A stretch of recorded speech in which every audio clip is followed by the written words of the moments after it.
Assalamualaikum warahmatullahi wabarakatuh. Bagaimana kabar kalian hari ini?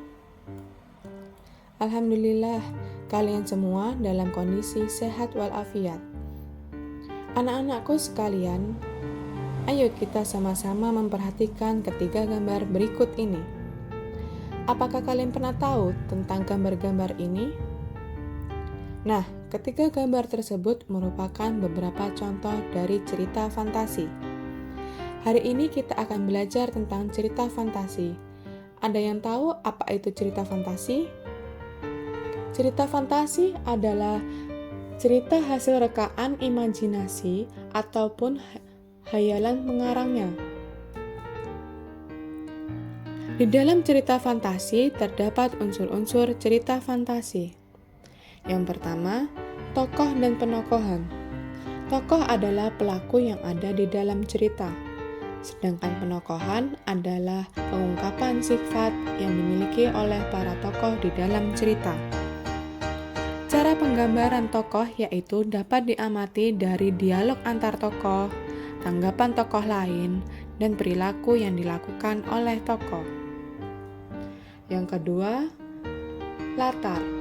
Latar adalah bagian cerita yang berupa tempat, waktu, dan suasana ketika peristiwa dalam cerita berlangsung.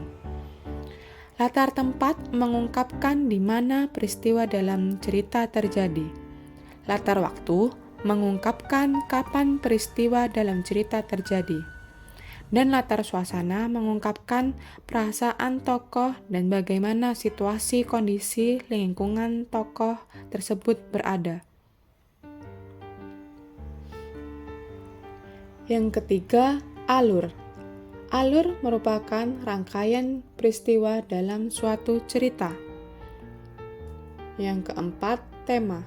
Tema adalah ide atau gagasan yang menjadi dasar terbentuknya cerita. Yang terakhir, amanat. Amanat adalah pesan dari pengarang melalui cerita. Berikutnya, kita membahas tentang ciri umum cerita fantasi sebagai salah satu jenis teks narasi. Yang pertama, ada keajaiban atau keanehan atau kemisteriusan. Cerita fantasi mengungkapkan hal-hal yang tidak ditemui dalam dunia nyata. Ciri umum yang kedua, yaitu ide cerita. Ide cerita terbuka terhadap daya hayal penulis. Yang ketiga, menggunakan berbagai latar, lintas waktu, dan lintas ruang. Rangkaian peristiwa cerita fantasi menggunakan berbagai latar yang menerobos dimensi ruang dan waktu.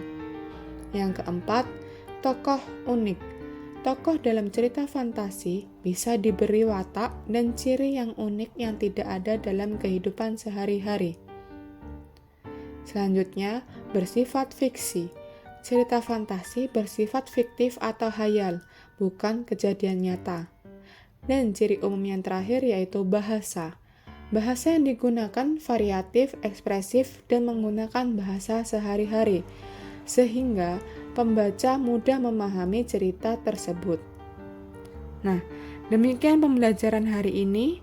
Terima kasih. Wassalamualaikum warahmatullahi wabarakatuh.